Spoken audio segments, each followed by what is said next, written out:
The door to my apartment swung open, and my girlfriend Bella stood there, her eyes red and blazing. Behind her, her colleague Leo was slumped over, unconscious. I just finished beating the hell out of him for his condescending provocations. "Is this all you know how to do, Caleb?" she shrieked, her voice cracking. "Make money? Leo is kinder than you, more considerate. He gives me the emotional connection you can't." Crack.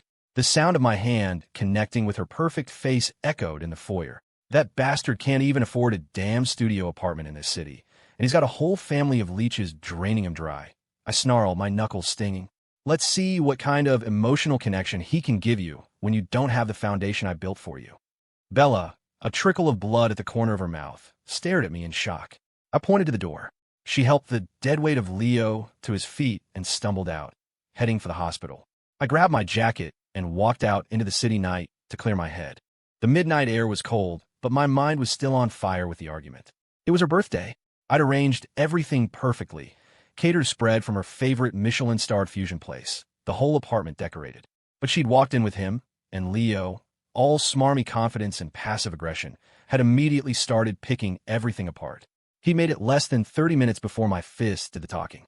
The bottle of vintage Bordeaux I'd been saving exploded against his skull. And to his credit, the kid had a solid chin. He just went straight to sleep.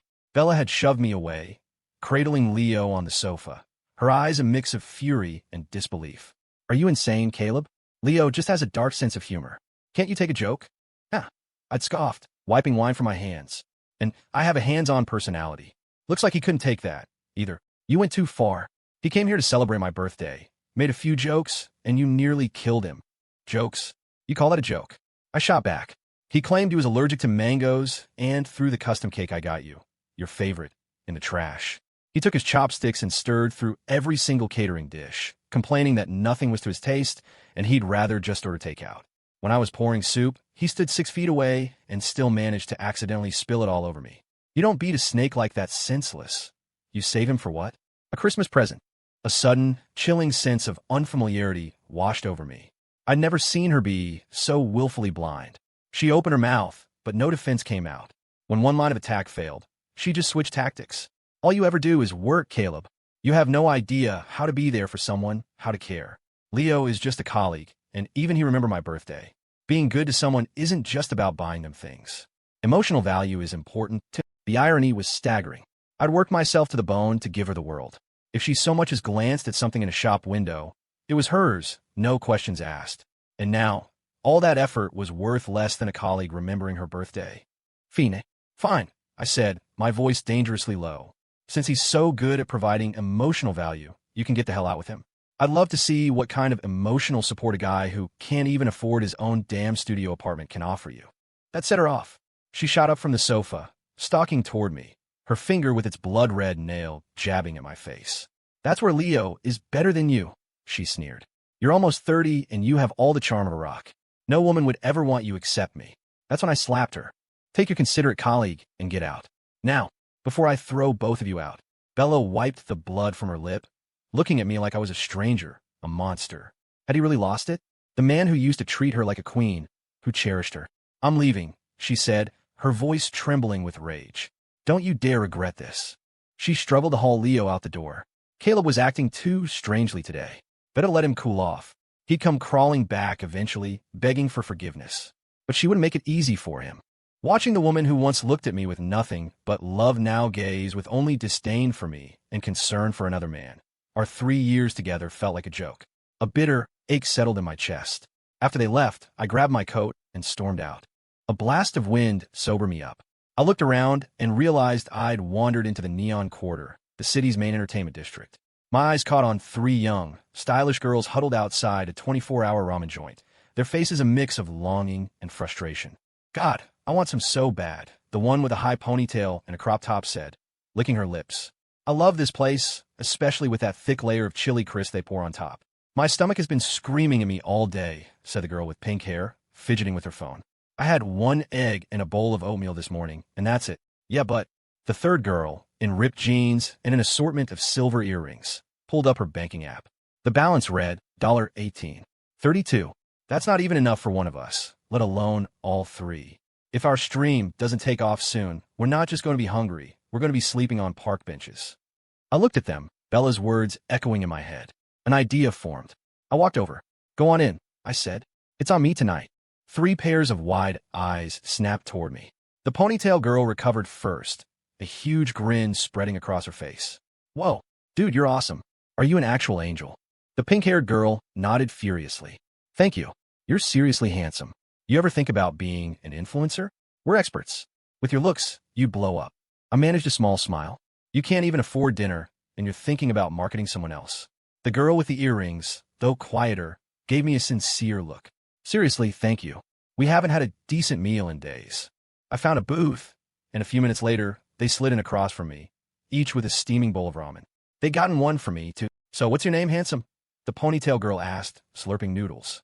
You're dressed like you own the place. What are you doing eating at a dive like this? Caleb, I said simply. Felt like a change of pace. Caleb, the pink-haired girl chirped immediately. I'm Pixie, that's Roxy, and the cool one is Jinx. We've been best friends since we were kids. Roxy nodded. We all had dreams of making it big. After graduation, we pooled some money from our folks and started traveling, trying to become streamers. Jinx put down her chopsticks, her voice tinged with resignation. Turns out passion doesn't pay the bills. Without a team or a plan, the money ran out fast. Our metrics are garbage. Now we can barely eat. I listened, a pang of empathy hitting me. It reminded me of my own early days, the grind and the struggle. These girls might be down on their luck, but their eyes were still bright with life. They were treating a $10 bowl of ramen like a 5-star meal. They were a whirlwind of chatter, constantly praising the food and thanking me. It was a stark contrast to Bella, who would sit through the most expensive meals with an air of boredom, as if it were all just something she was owed. What kind of content do you stream? I asked. We've all got talents. Singing, dancing, that kind of stuff, Pixie said, scratching her head. But nobody's watching. We don't know what we're doing wrong. I'd seen enough successful business pitches to know the importance of a unique angle. But I didn't say anything, just let them talk. They told me stories from their travels, and I shared some of my own. Their laughter was genuine, their compliments unfiltered and sincere. It was relaxing. Caleb, Roxy said, her gaze more perceptive than I expected. You look like you've got a lot on your mind. When we saw you on the street, you looked so grim. I offered a faint smile. It was the first time anyone had so directly asked about my feelings. I didn't go into the details with Bella, just said vaguely, just some personal stuff. It's over now. Well, don't be bummed out. Pixie leaned in, patting my arm. Look at us. We're broke as hell, and we're still having fun. Being happy is what matters most, right? Jinx nodded. Exactly. You're handsome and you're rich. What's there to be sad about? Whatever it is, you'll feel better after a good night's sleep. Their comfort was simple, direct, and surprisingly effective. A warmth spread through my chest. I felt a real connection with them, like we could talk forever. Before we knew it, the ramen shop was closing, but the sun was still hours away. Where are you guys staying tonight? I asked. I had walked here, so my car was back in my apartment. I figured I'd call an Uber to take them wherever they were headed. The 3 girls exchanged an uneasy glance. We were kind of planning on crashing in the park for the night, Pixie admitted. Absolutely not. I shut that down immediately. 3 young women sleeping in a park? Not happening. I pulled out my phone and booked a suite at a nearby hotel. Come on, you're staying with me tonight. For real? They squealed in unison. Pixie threw her arms around my arm, shaking it with excitement. Caleb, you are the best. You're our savior. The hotel suite was spacious and bright. The girls explored it with wide-eyed wonder, their excited chatter filling the room.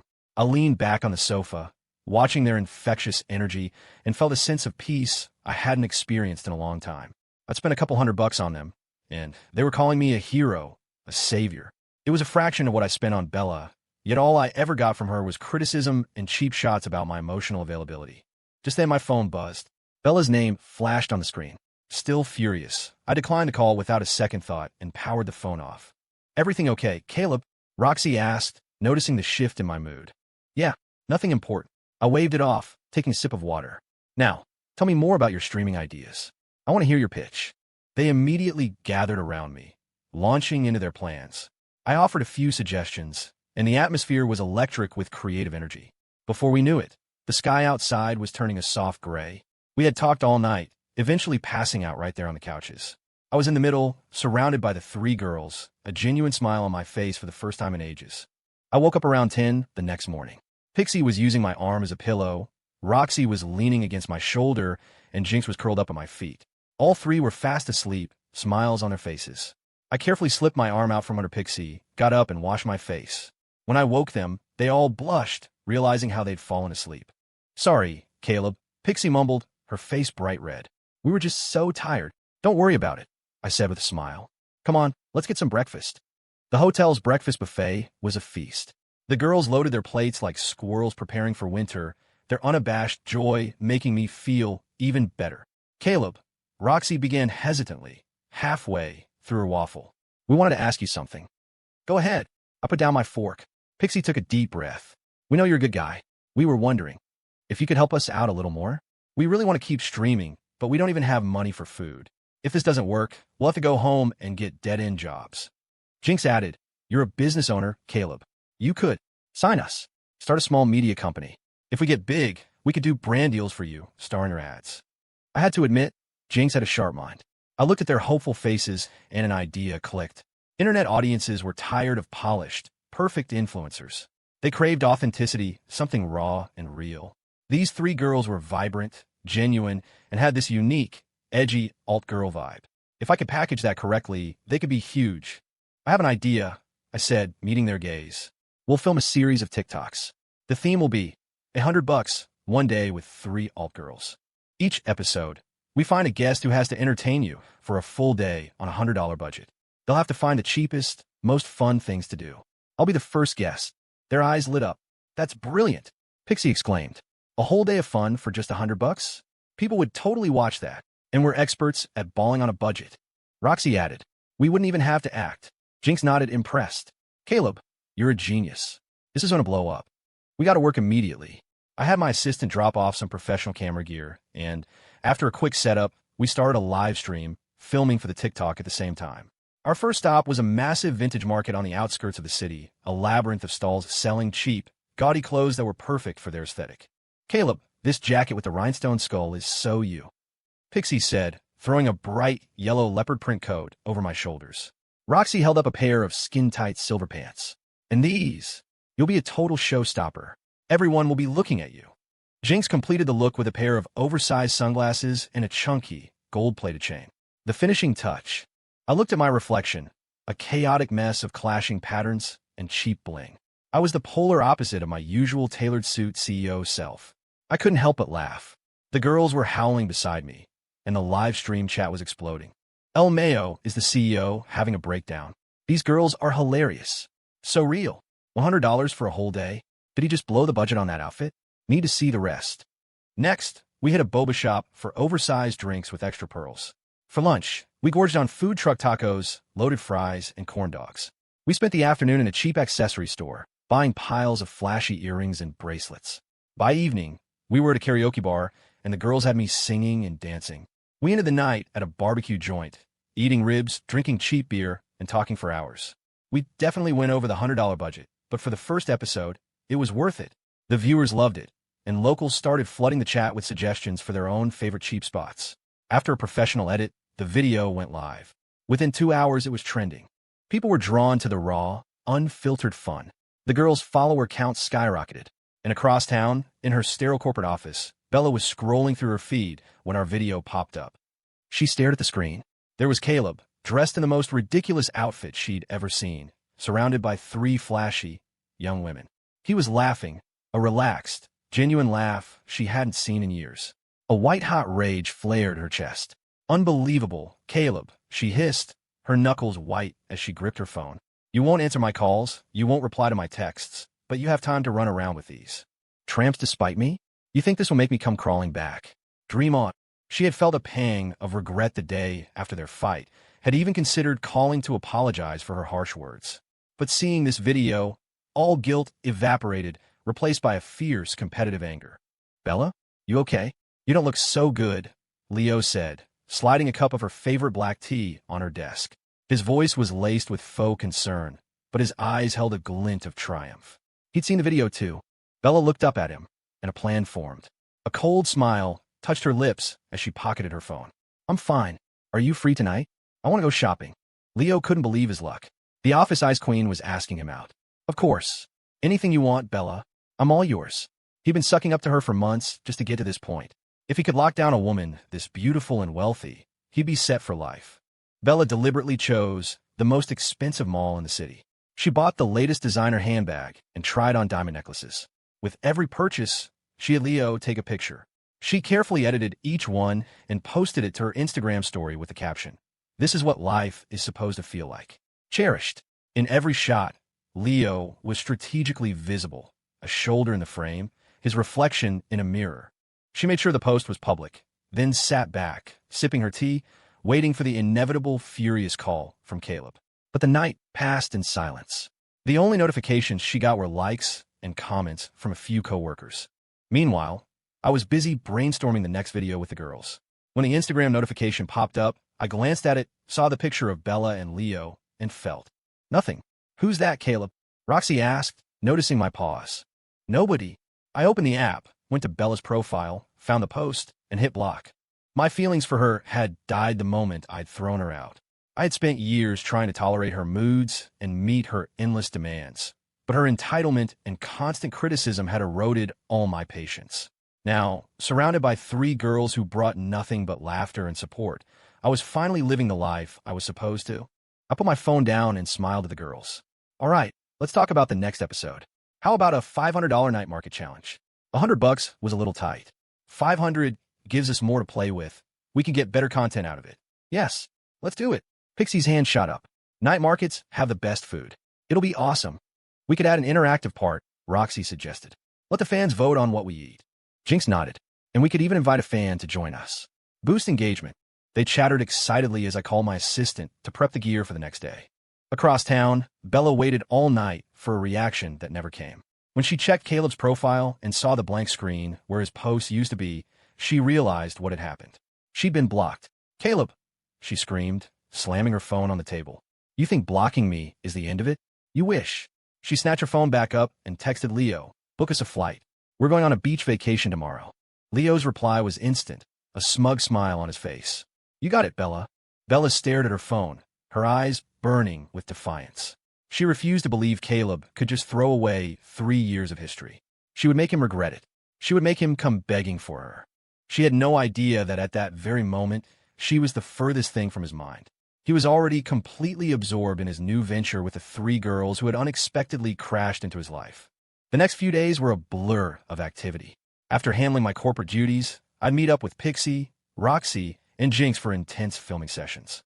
The $500 Experience series was a massive hit. We followed it up with Alt Girl Diaries and Influencer Life Hacks, and our raw, authentic style attracted a massive following.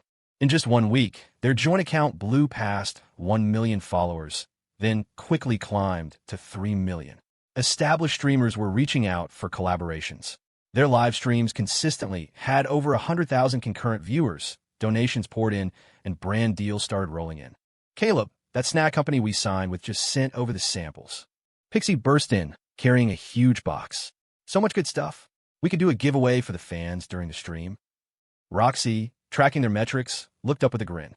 "Our fan engagement is through the roof. People are saying we're the only thing they look forward to watching every day. They say they feel happier just by following our adventures."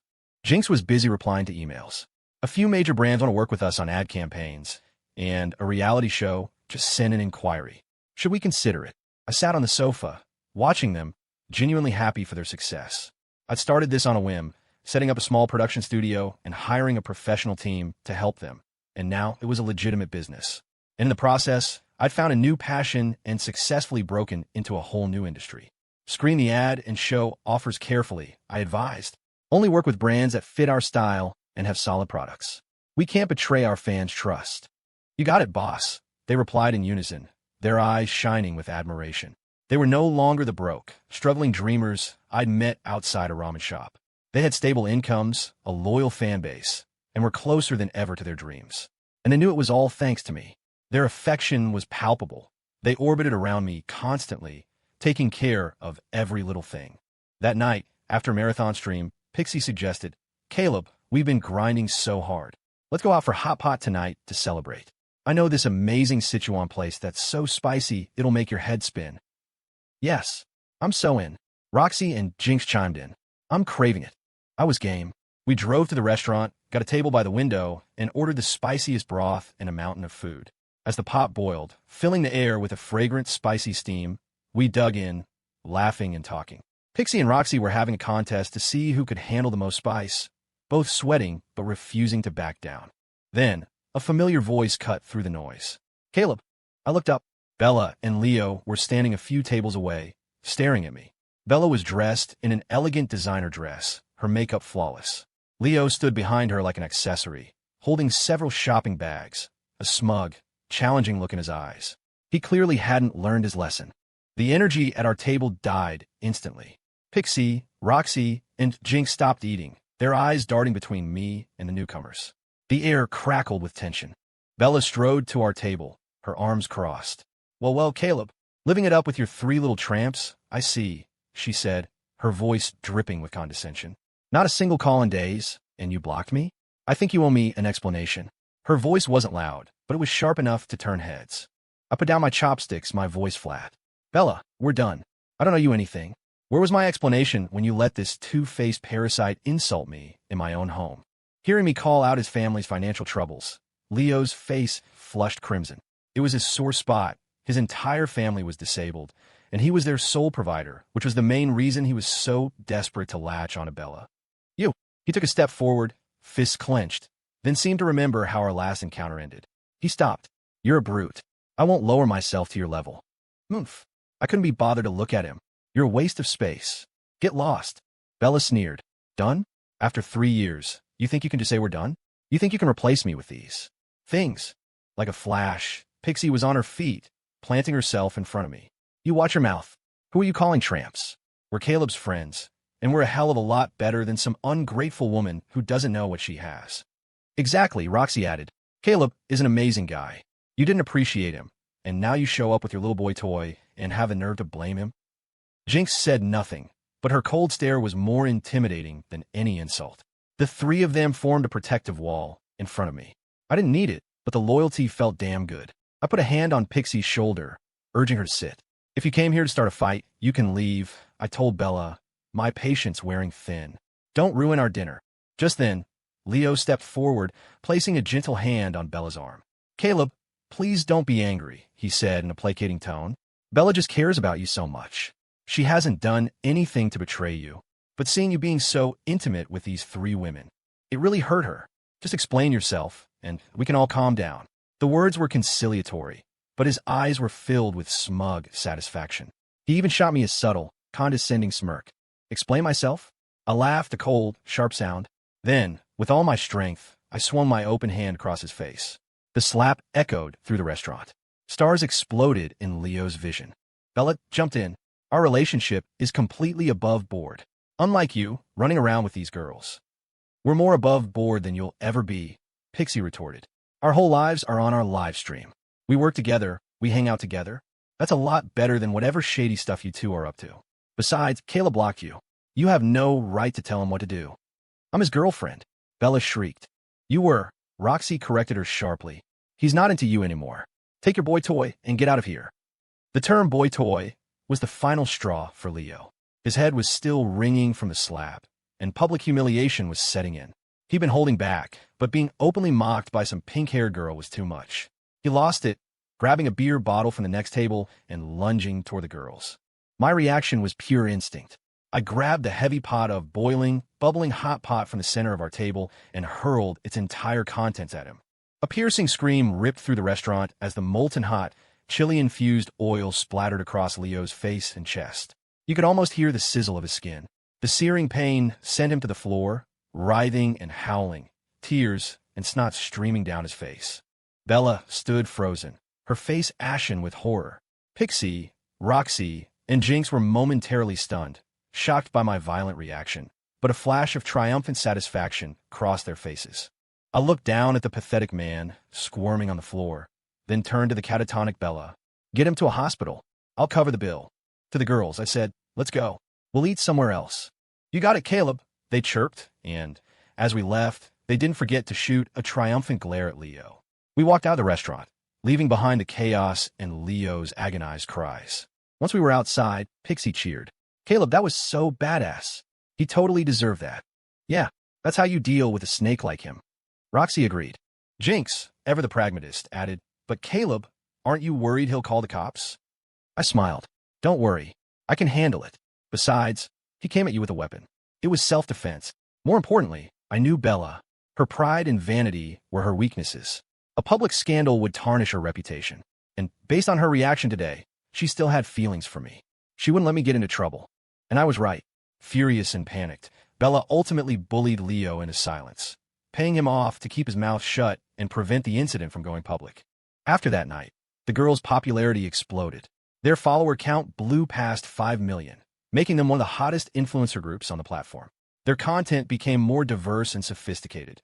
They still did their lifestyle challenges, but now they added talent showcases and charity streams, which their fans loved. Major brands were lining up to work with them. Endorsements and ad campaigns became a daily occurrence. A film studio even offered them roles in a new web series. The three girls had completely shed their old lives, becoming more confident and radiant every day. And I, their behind-the-scenes boss and producer, started getting attention too. I'd make occasional cameos on their streams, and despite my quiet demeanor, my appearances always sent their fans into a frenzy. They nicknamed me the Shadow CEO. One evening, the girls wrapped up a massive live shopping event. Their sales had broken 9 figures. At the celebration dinner, Pixie raised her glass. To Caleb, I'm serious. We wouldn't be here without you.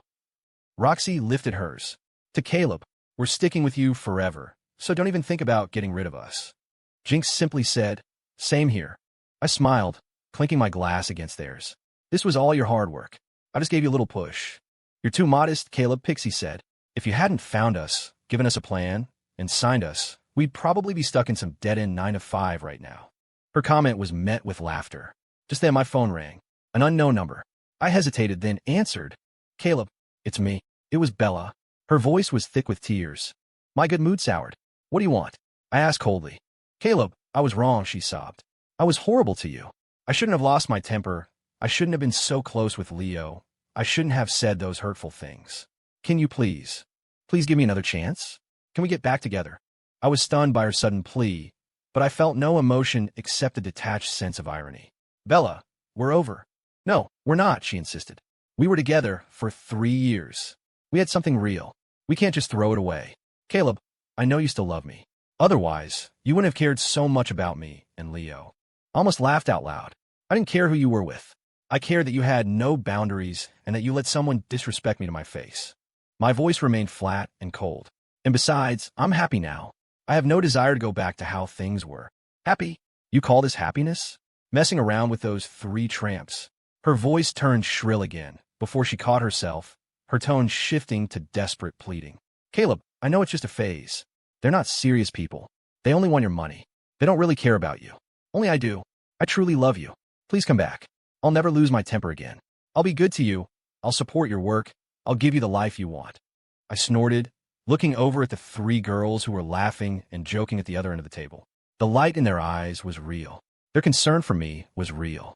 With them, I felt relaxed, happy, and appreciated, all things Bella had never given me. Maybe this was what people meant by emotional value. Bella, I'm going to say this one last time. My life is good now. I don't need you in it. Don't call me again. I hung up and blocked the number. Who was that, Caleb? Roxy asked, noticing the look on my face. No one important. A smile returned to my face. Come on, let's get back to the party. Let's celebrate our success. Though curious, the girls respected my privacy and dropped the subject, raising their glasses again. On the other end of the line, Bella listened to the dead tone, then slid to the floor, sobbing. After the hot pot incident, Leo had been left with severe burns and permanent facial scarring. He lost his job.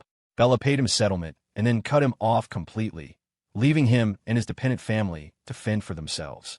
She finally realized that Caleb was the one she truly loved. All her past complaints were just the grumblings of someone who had gotten too used to being pampered and catered to, taking his kindness for granted. She remembered that night at the restaurant, how the girl's first instinct when Leo lunged wasn't to run, but to protect Caleb. It had only been a few days, and what Caleb had done for them was nothing compared to what he'd given her. Yet they were willing to stand up for him. The realization hit her so hard she slapped herself across the face again and again. Why do you only realize what you had once it's gone? She was drowning in regret. She started calling me, texting me, even waiting outside my office building. But it was like I was a ghost. I was never there. and all her attempts to reach me were ignored. Bella looked at her own haggard reflection in the mirror, then at the glamorous photos of the 3 girls on her phone. Her heart filled with a toxic mix of jealousy and despair. She refused to lose Caleb. She refused to lose to 3 alt girls. She made a vow. She would get him back, no matter what it took. Bella didn't give up. If anything, she became more obsessed. She knew where my office was and started showing up every day, impeccably dressed, waiting for me downstairs. One afternoon, as I was leaving, I saw her standing there in a white sundress, her makeup soft and delicate. She looked gentle and vulnerable, a complete stranger from the fiery, sharp-tongued woman I once knew. Caleb! She ran over, her eyes filled with desperate hope. I stopped. Why are you here again? I just wanted to see you, she said, her voice trembling. I know you're still angry. I can wait. I'll wait as long as it takes for you to forgive me. Then you'll be waiting a long time. My tone was clipped. This is pointless.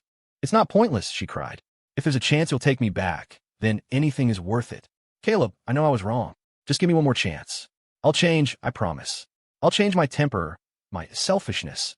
I'll do whatever you want. No, thank you. I have things to do. I try to walk around her.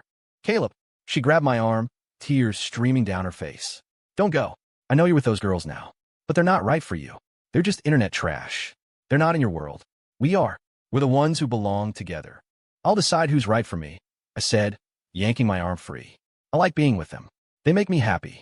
That's all that matters. Isn't that what you were talking about? That. What was it?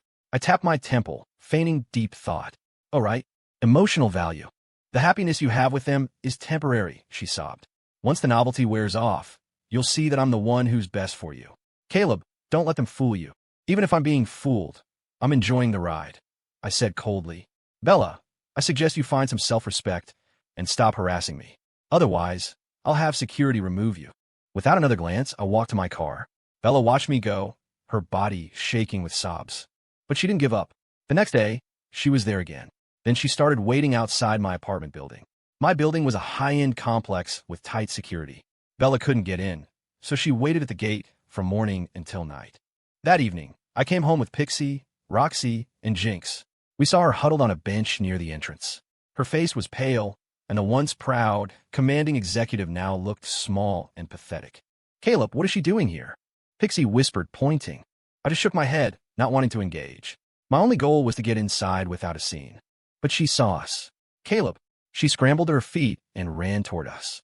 Pixie and Roxy immediately stepped in her way. Bella, this has gone too far, Pixie said firmly. Caleb has made it clear he doesn't want you. Why can't you just stop? This is between me and Caleb. It has nothing to do with you. Bella, try to push past them. It has everything to do with us, Roxy shot back. Caleb is with us now. We won't let you bother him. Jinx's voice was like ice. All you're doing is making him hate you more, and making everyone else lose respect for you. I don't need respect from a bunch of street rats. Bella ignored them, her pleading eyes fixed on me. Caleb, I know you still care about me. Just give me one more chance. Please? I swear I'll change. I looked at her and shook my head. Bella, I've already said everything there is to say. Go home. Stop this. I won't go home, she said stubbornly. Not until you agree to take me back. I'll wait here forever if I have to. Suit yourself. I turned to the girls. Let's go. I'll make you guys that new pasta dish tonight. The girls shot Bella one last look of defiance and then skipped into the building behind me like a trio of happy bunnies. Bella watched us go, fresh tears tracing paths down her cheeks. She knew this was pathetic, demeaning, but she couldn't bear the thought of losing me. She kept her word, staying at the gate all night. By morning, she had collapsed from exhaustion and fever. She spent several days in the hospital and had a mutual friend let me know, but I never showed up. She went home and lay in bed, staring at the ceiling. A wild, desperate idea began to form in her mind. After she recovered, the first thing Bella did was go shopping. But this time, she didn't go to the designer boutiques. She went straight to the vintage markets, buying cheap crop tops, cargo pants, leopard print jackets, and skin-tight silver leggings. She bought flashy, oversized jewelry. She went to a salon and dyed her hair a shocking shade of red, got her ears pierced in multiple places, and bought a collection of dramatic hoop earrings. Back home, she stood in front of the mirror and copied the makeup she'd seen on Pixie, Roxy, and Jinx, thick winged eyeliner, dark eyeshadow, and bright, bold lipstick. She stared at the stranger in the mirror and took a deep breath. It was insane, but to get me back, she would try anything. She would become the kind of woman she thought I wanted now. She would give me all the emotional value I could handle. I used to bend over backward for her, and she'd been indifferent. Now, it was her turn to do the chasing. For days, Bella obsessively watched the girls' streams and TikToks, studying their slang, their mannerisms. She practiced their carefree laughs, their cute, pouting expressions for the camera, their way of calling me handsome. It felt ridiculous, humiliating. But then she'd think of me, and she'd grit her teeth and keep going. One morning, the girls and I were lounging around my apartment, having just finished a stream. Suddenly, the doorbell rang. Who could that be so early? I muttered, untangling myself from the girls. Pixie was draped over my back, Roxy was clinging to my front, and Jinx was trailing behind me like a shadow. I opened the door. Standing there was a girl with bright red hair, wearing a crop top, cargo pants, and oversized sunglasses adorned with cheap, flashy jewelry. Her face was covered in heavy makeup. It was Bella. She dramatically whipped off her sunglasses, revealing her meticulously painted eyes. She struck a pose, and in a sickly sweet, high-pitched voice, she purred, "Hey, handsome, I want to be your girlfriend. What do you say?" The voice was so forced, so unlike her, I almost wondered if she'd been possessed. I stared at her for a long, silent moment. "Girlfriend? You don't qualify, but I'm looking for a new maid. If you can learn to speak like a normal human being, you can come in." I can do that," she stammered, her voice cracking. "I can do anything." Before the words were even fully out of her mouth, she scrambled past me and into the apartment.